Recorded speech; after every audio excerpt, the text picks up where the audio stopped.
நெஞ்சில் உங்களுடைய உதிரத்தில் கலந்திருக்கக்கூடிய இஸ்லாமிய சொந்தங்கள், கிறிஸ்தவ சொந்தங்கள், இன்னும் இவர்கள் பிரித்தாள வேண்டும் என்று நினைக்கக்கூடிய, இவர்கள் எண்ணத்தில் ஓடிக்கொண்டிருக்கக்கூடிய அதெல்லாம் எதுவுமே இல்லாமல் இன்னைக்கு எல்லாரும் ஒன்றிணைந்து நாங்கள் அண்ணன் தம்பிகளாக, சகோதரிகளாக நாங்கள் ஒன்றிணைந்து இந்த இடத்தில் அமர்ந்திருக்கிறோம் என்று இந்த இடத்தை பார்க்கும்போது ரொம்ப மிக பெருமையாக இருக்கு.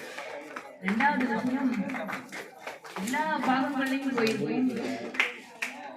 பிடிஏ, அதாவது டிஜிட்டல் ஏஜென்டா நிறைய பசங்களை பார்த்துருக்கோம். பிடிஏ யாரும் இங்க எங்களுக்கு ஒரு பெண்களா ஒரு பெருமையா இருக்கிறதுல தம்பி பிடிஏவா ஒரு இஸ்லாமிய சொந்தத்துல எங்க உறவு கலர்களுக்கு ஒரு பெண் எந்திரிச்சு நான் பிடிஏ அப்படின்னு சொல்லும்போது அது ஒரு திராவிட முன்னேற்ற ஒரு கொடுத்தாரு. இது மோடிக்கு முதல்ல ஒரு அச்சத்தை ஏற்படுத்தக்கூடிய வகையில இந்த மாதிரி எந்திரிச்சு நின்று நான் இருக்கிறேன் தலைவருக்கு என்னுடைய எங்கள் சொந்தங்கள் வீடாக கொண்டு போய் நாங்கள் வாக்கு சேகரிப்பதை நான் ஒரு பெண்ணாக என் தலைவருக்கு நான் அப்லோட் செய்வேன், நான் என்னுடைய எல்லாத்தையும் என்னோட ஆப்ல ஏற்றுவேன் ஒரு பெண் சொல்லி இருக்கும் பொழுது எனக்கு ரொம்ப பெருமையா இருக்கு. இரண்டாவதாக நம்ம ஒன்னே ஒண்ணு நினைச்சுக்கோங்க, என்னன்னா ஒன்றிய மோடி அரசு சிஏஏ கொண்டு வந்து இந்திய குடியுரிமை திருத்த சட்டம் கொண்டு வந்து நம்மளை இங்க வாழவே விடக்கூடாதுங்கிற அளவுக்கு நம்மளை செய்ய பார்த்தாங்க. நீட் தேர்வு கொண்டு வந்தாங்க. இன்னைக்கு மருத்துவத்தை கொண்டு போய் நம்ம பிள்ளைங்க தேர்வு செய்யக்கூட மருத்துவத்தை மறுக்கிறாங்க. இன்னும் நம்மளுடைய பண்பாடு, நாகரிகம், மொழியில கை வச்சாங்க. ஹிந்தி படித்தால்தான் வேலை அப்படின்னு சொல்லுவாங்க. உங்க எல்லாருக்கும் தெரிஞ்சிருக்கும், என்னை விட உங்களுக்கு கண்ணியமிகு காகித மொழி செய்யாமல் நல்லா தெரிஞ்சிருக்கும். ஒரு இடத்துல அவர்கிட்ட கேள்வி எழுப்பப்படுது, என்னன்னா இதை கண்டிப்பா உங்கள்கிட்ட படிப்பு செய்யணும், அதனாலதான் சொல்லுவார். கேள்வி ஒரு இடத்துல அவருக்கு எழுப்பப்படுது. மேலிருந்து சொல்றாங்க, நீங்கள் ஏன் தமிழுக்கு இவ்வளவு ஆதரவு கொடுக்கிறீர்கள்? நீங்கள் உங்களுடைய மொழிக்கு ஆதரவு தராமல் நீங்கள் ஏன் தமிழுக்கு இவ்வளவு ஆதரவு தருகிறீர்கள்?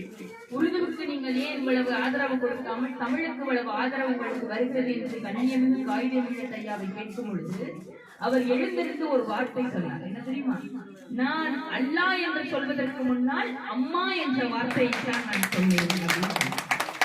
அப்ப என்னுடைய நான் வணங்குகிற என்னுடைய இறைவனுக்கு முன்பாக நான் நேசிக்கின்ற மொழியாகிய அம்மா என்ற வார்த்தையை நான் என் வாயிலிருந்து முதலில் நான் உதிர்த்தேன். அதனால் மொழியை நேசித்த பிறகு என் இறைவனை நேசித்தேன் அவர் சொன்னார். அதனால நம்ம மொழிக்கு நிப்பாட்டி வச்சு இந்தியை கொண்டு வரணும்னு நினைச்சேன். இப்ப எஸ்ஐஆர் கொண்டு வந்து நம்மளுடைய ஓட்டுகளை, வாக்குகளை எல்லாம் நீக்க பாக்குறாங்க. பீகார்ல 65 லட்சம் பேர் நீக்கிட்டாங்க. எந்த ஒரு அடிப்படையும் தெரியல. அதே மாதிரி தமிழ்நாட்டுல கொண்டு வந்து நம்மளுடைய வாக்குகளை நீக்க பாக்குறாங்க. அன்னை சொன்ன மாதிரி நாங்கள் அதை ஒருபோதும் விடமாட்டோம். அந்த லிஸ்டுகள் வரும் பொழுது அதைத்தான் கழக தலைவர் என்ன சொல்றாங்கன்னா, நம்மளுடைய நகர செயலாளர்கள்ட்ட அறிவிப்பு கொடுத்து இதையெல்லாம் நம் பிள்ளைகள் கூட எங்க வேலை செய்யுங்க, அதுல நம் மக்களுக்கு எந்த ஒரு இடையூறும் இல்லாம அவங்களுக்கு உடனிருந்து அவங்களுக்கு உறுதுணையாக இருக்கு. இதைத்தான் திராவிட முன்னேற்ற கழகம். இன்னைக்கு ஒரு பெண் பிள்ளை இருந்துச்சு நான் வீடியோவா இருக்கேன்னு சொல்லுதுன்னா எதுக்காக சொல்லுது? புதுமை பெண் திட்டத்துல 1000 ரூபாய் பிள்ளைங்க வாங்குறாங்க. தமிழ் புதல்வன் திட்டத்துல 1000 ரூபாய் பசங்க வாங்குறாங்க. கலைஞர் உரிமை தொகைன்னு 1000 ரூபாய் ஒரு மருந்து மாத்திரை வாங்குறோம். நம்ம பேர பிள்ளைங்களுக்கு ஏதோ ஒண்ணு வாங்கி கொடுக்குறோம். நம்ம வீடுகள்ல நம்மளுக்கே காசு இல்லைன்னு நினைச்சா மாதம் நம்மளுக்கு ஸ்டாலின் ஐயா நம்மளுக்கு 1000 ரூபாய் ஏற்றிடுவாருன்ற ஒரு திமிரோட பெண்கள் இருக்காங்க இப்ப. அப்ப அந்த 1000 ரூபாயை விரிவுபடுத்துறேன்னு சொல்லியும் ஒரு இடத்துல நம்மளுடைய முதலமைச்சர் பேசுறாரு. அப்ப இப்படிப்பட்ட ஒரு நபரை எப்படி நம்ம ஆட்சி கட்டில அமர வைக்காம இருக்கோம்? அதனால இந்த பகுதியில நானும் உங்களோட சேர்ந்து ஓட்டு கேட்டிருக்கேன். ரொம்ப பிரம்மாண்டமா இருக்கும். திராவிட முன்னேற்ற கழகத்துடைய முழக்கங்களே பயங்கரமா இருக்கும். நான் அண்ணனோடையும் அண்ணியோடையும் 2-3 நாளுக்கு மேல பயணிச்சிருக்கேன்.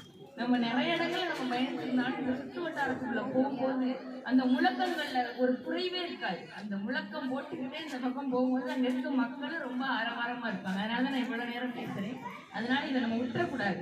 அவங்க சொன்ன மாதிரி 70% அப்படின்றது இல்லாம 100% இந்த பாகம் நம்ம வெற்றி அடைந்து நம்ம மறுபடியும் நம்மளுடைய திராவிட முன்னேற்ற கழகம் ஆட்சி கட்டிலில் அமர என் அன்பு மக்கள், அன்பு உறவுகள், நீங்கள் உறுதியோடு எங்களுக்கு அதை உறுதுணையோடு எங்களுக்கு உறுதி ஏற்றுக் கொடுப்பீர்கள் என்று கூறி விடைபெறுகிறேன்.